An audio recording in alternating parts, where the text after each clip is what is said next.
Bismillahirrahmanirrahim.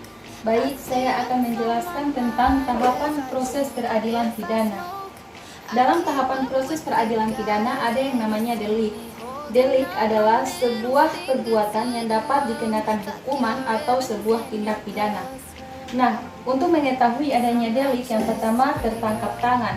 Pasal 1 ayat 19 itu seperti sesaat sebelum atau sesudah melakukan sebuah tindak pidana. Yang kedua terjadi karena aduan. Pasal 1 ayat 25 itu seperti kekerasan dalam rumah tangga.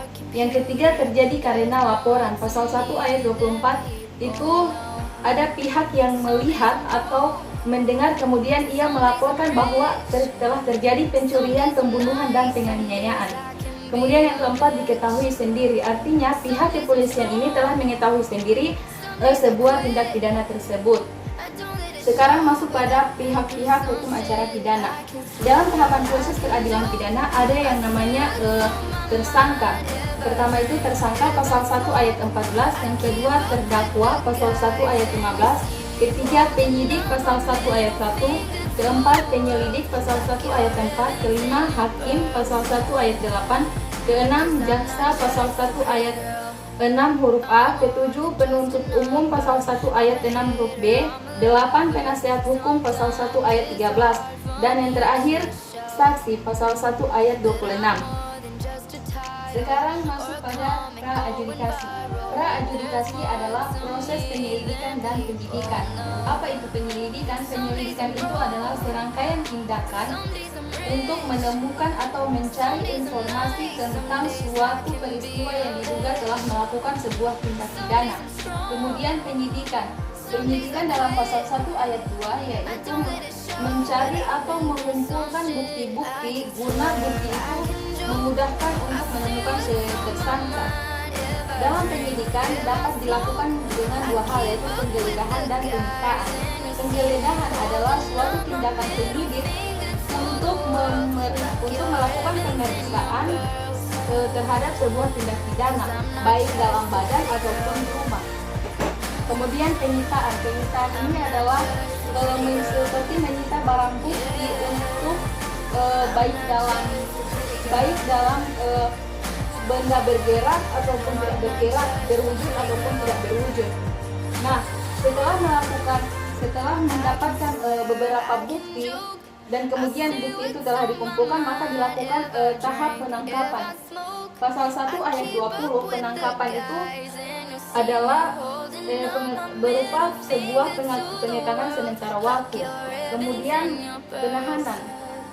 Dilakukan penahanan itu pasal 1 ayat 1 adalah penempatan seorang tersangka atau terdakwa di tempat tertentu oleh penyidik. Nah, sekarang masuk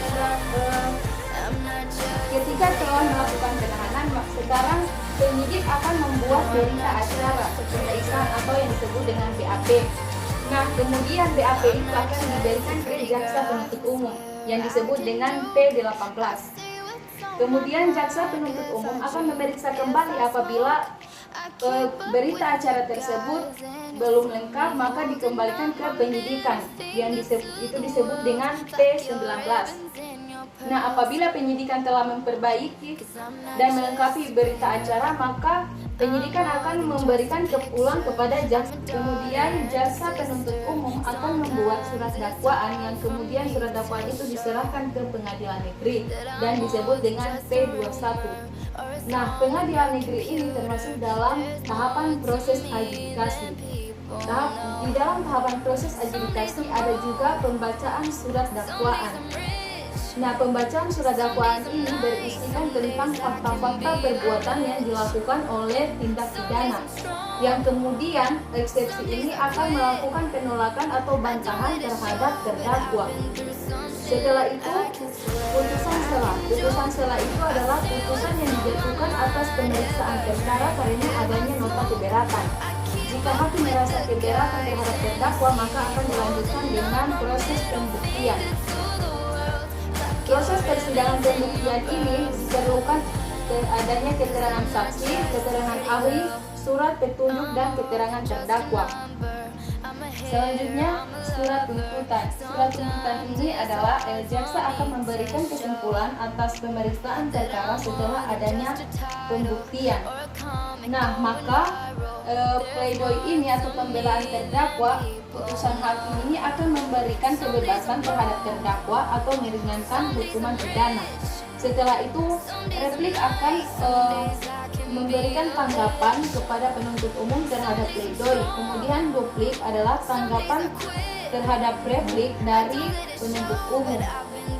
Setelah itu ada yang namanya musyawarah majelis. Musyawarah majelis ini adalah jaksa atau hakim dan anggota-anggotanya akan bermusyawarah untuk memberikan keputusan dalam tahapan proses peradilan tindak pidana tersebut.